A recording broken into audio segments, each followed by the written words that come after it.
La réalité, c'est quand comme tu seras jamais aimé inconditionnellement, tu ne seras jamais aimé comme une femme ou comme des enfants peuvent être aimés. On ne t'aimera toujours que pour la valeur et les provisions que tu peux apporter. Et là, tu vas me dire, mais c'est n'importe quoi. Qu'est-ce que tu racontes? Tu parles au hasard, tu dis des conneries.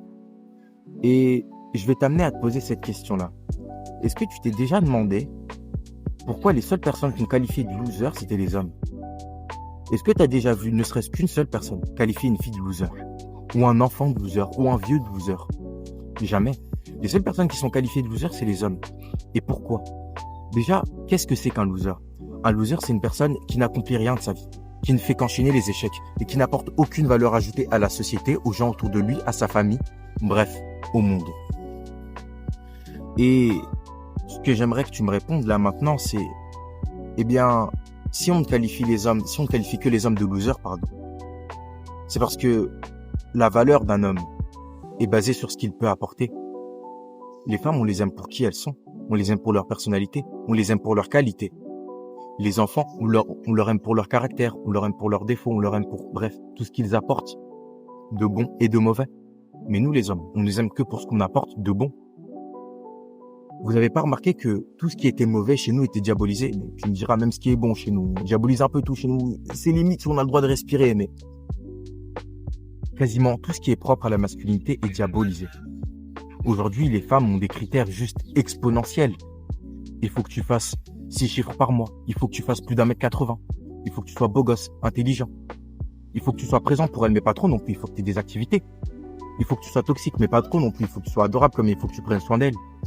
Il faut que tu la fasses sortir, mais pas trop non plus. Il faut que vous passiez des moments cosy ensemble. Bref, elles demandent tellement de choses des hommes.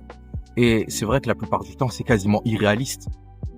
Mais ce qu'il faut que tu comprennes, c'est que les femmes ont toujours eu des critères assez élevés pour leur homme. Elles ont toujours demandé des choses chez les hommes. Et si les hommes ne remplissaient pas leurs critères, elles ne les calculaient pas.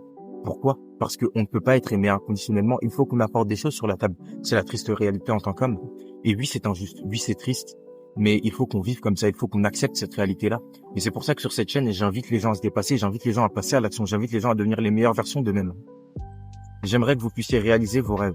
Mais j'aimerais aussi que vous soyez en mesure de vous trouver une femme qui puisse vous respecter et vous aimer pour la personne que vous êtes. Parce que si vous ne remplissez pas les critères de votre femme, mais que malgré tout elle se met avec vous, elle vous fera vivre un enfer.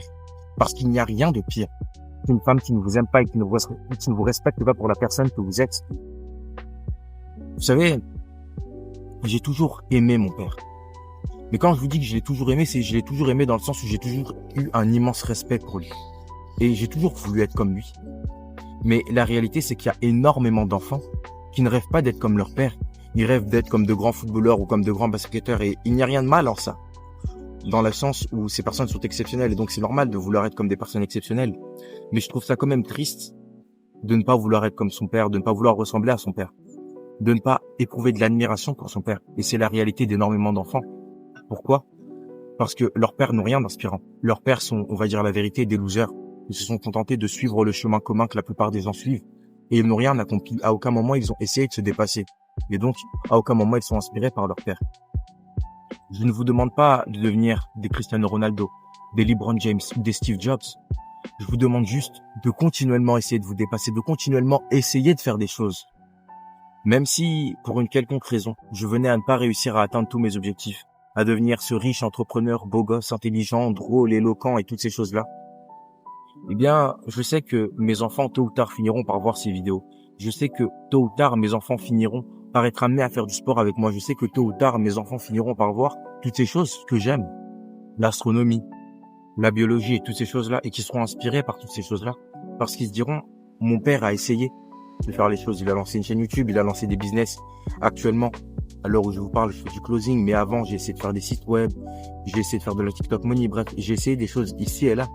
Ils se diront, mon père c'est un grand sportif, il a fait beaucoup de sport quand il était jeune, j'espère en faire toujours quand je serai vieux, et je compte toujours en faire, mais en tout cas ils se diront, il faisait beaucoup de sport, il essayait d'inspirer les gens, il a essayé des business, il a travaillé dans le commerce, il a essayé plein de trucs quand il était jeune, il a essayé des choses.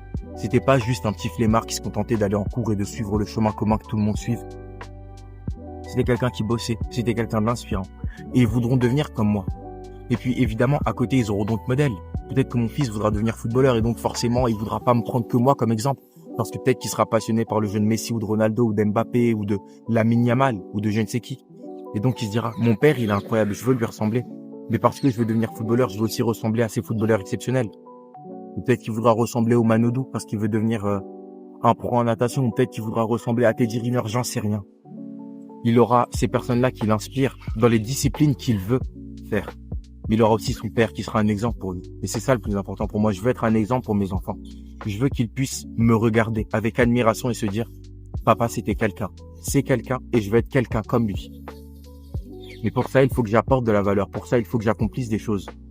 Les filles, elles veulent ressembler à leur mère en vertu de quoi? En vertu du fait qu'elles soient gentilles ou jolies ou intelligentes. Et même si elles ne le sont pas, elles voudront ressembler à leur mère. Pourquoi? Parce que c'est leur mère et qu'elles les aiment. Mais toi, tu peux être sûr que ton gosse, il t'aimera pas si t'es un putain de bouffon qui fout rien. Si t'es ce loser qui passe ses journées assis sur le canapé à boire de la bière et à regarder des matchs de foot à ne rien foutre de tes journées, tu peux être sûr et certain que que ton enfant ne t'aimera pas et qu'il aura honte de son père. Donc, quoi qu'il arrive, parce que de toute façon, c'est notre réalité en tant qu'homme, tu te dois de faire tout ce qui est en ton pouvoir pour devenir une personne exceptionnelle. Et par exceptionnelle, j'entends une personne qui fait des choses que les autres ne font pas. Ça va être dur. C'est une réalité qui est dure à accepter. Le fait de te dire que seule ta mère t'aimera inconditionnellement, mais c'est la réalité. Et même si c'est triste, il faut faire avec les choses, il faut faire avec ça. C'est la vie, tout simplement. Enfin bon, j'espère que cette vidéo aura pu te plaire, j'espère qu'elle aura pu t'aider. Je t'invite à me donner ton avis dans les commentaires. Si tu as une vision qui est différente de ce que je viens de te raconter, n'hésite pas à me le donner, ça m'inspire. Et surtout, ça m'aide à avoir des idées de vidéos et aussi tout simplement à débattre avec vous parce que ça m'intéresse. Je vous remercie de regarder mes vidéos comme toujours. Je ne vais pas vous demander de faire 20 pompes cette fois. Je vais vous demander d'en faire 50. Merci à tous, c'était Improvement.